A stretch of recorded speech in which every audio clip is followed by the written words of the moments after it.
নবীজির মিলাদ নিয়ে, জন্ম নিয়ে যারা আনন্দ করেছে, আপনি তাকান, তারা জাহান্নামে গেছে।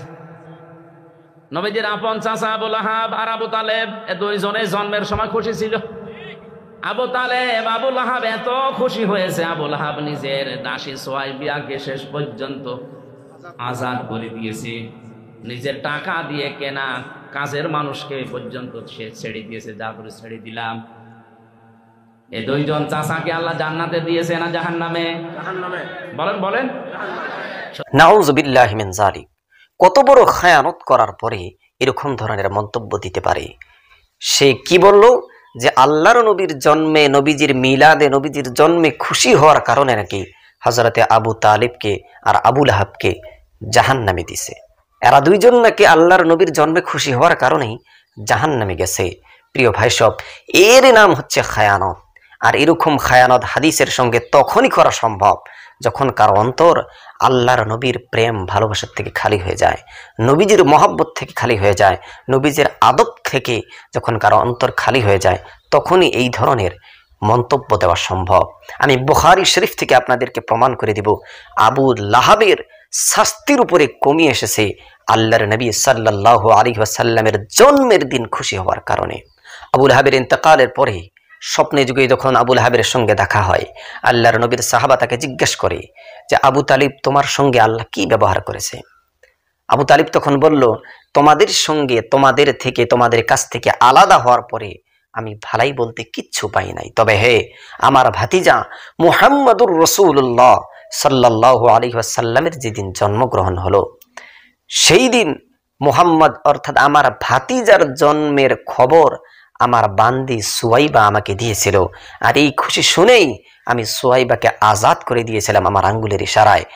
আমার ভাতিজাকে যে আমি আঙ্গুলের ইশারায় আজাদ করে দিয়েছিলাম, আমার ভাতিজার জন্মের খুশিতে আল্লাহ তাআলা আমার এই কাজটা এত পছন্দ করেছেন যে আমি যখন আল্লাহর আযাবে পড়তে পড়তে পিপাসিত হয়ে যাই, আমার যখন পানির পিপাসা লাগে, তখন আমার আঙ্গুল দিয়ে পানি এসে যায়, এই পানি পান করে আমি একটু তৃপ্তি লাভ করি।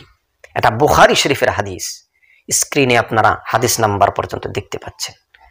প্রিয় ভাই সব, হাদিসের সঙ্গে খায়ানত কত বড় ভয়ানক জিনিস।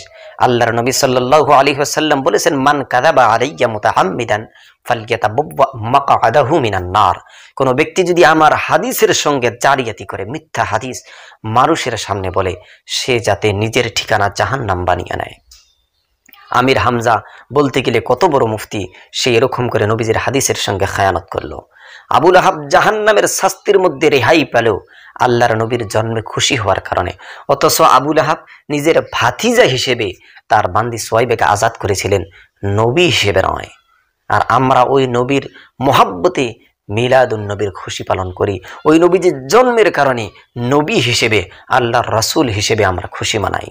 কোরআনের ভিতরে অসংখ্য দলিল রয়েছে আল্লাহর নবীর জন্মের, অর্থাৎ আল্লাহর নবী আমাদের জন্য নেয়ামত, এই নেয়ামত পাওয়ার কারণে যে আমরা খুশি জাহির করি, এই খুশির দলিল অসংখ্য কোরআনের ভিতরে রয়েছে। আপনারা যদি কোরআন খুলে দেখেন, আল্লাহ তাআলা মানুষকে অসংখ্য নেয়ামত দিয়েছে। মানুষের জন্য চোখ হচ্ছে নেয়ামত, মানুষের হাত হচ্ছে নেয়ামত, পা হচ্ছে নেয়ামত। যার এগুলো জিনিস নেই, সে জানে যে কত বড় নেয়ামত হাত, পা ও চোখগুলো। কিন্তু আল্লাহ তাআলা এগুলো জিনিসের বিষয়ে বলে নাই যে হে মানুষ, তোমার উপরে আমি ইহসান করেছি।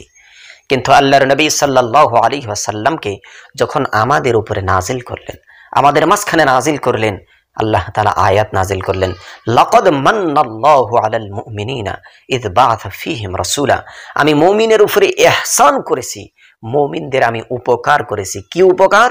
যে তাদের মধ্যে আমি আমার বন্ধু, আমার রাসূল মুহাম্মদুর রাসূলুল্লাহকে নাজিল করেছি।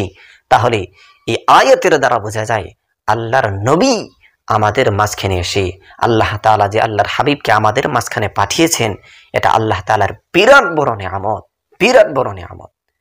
আল্লাহ রাব্বুল আলামিন বলেছেন, লা ইন শাকারতুম লা আযীদান্নাকুম। আমার নিয়ামতের চর্চা করো, আমার নিয়ামতের শুকরগুজার হও, আমি তোমাদের জন্য অসংখ্য নিয়ামত বাড়িয়ে দেব। ওয়ালা ইন কাফারতুম ইন্না আযাবি লাশাদীদ।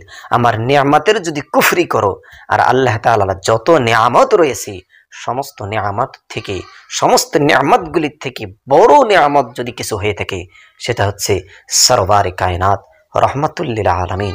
ওই নবীকে পায়া যদি খুশি হওয়ার কারণে জাহান্নামে যেতে হয়, এই ধরনের মন্তব্য কুফরি ছাড়া আর কিছুই হতে পারে না। আমি বলবো আল্লাহর নবী সাল্লাল্লাহু আলাইহি ওয়াসাল্লামের জন্মের কারণে, নবীকে পাওয়ার কারণে যারাই খুশি মানাবে, কিয়ামতের দিন নিশ্চয়ই আল্লাহর নবীর জন্মের খুশির এই ইজহারের কারণে হয়তো আল্লাহ তাআলা জান্নাতে দিতে পারে।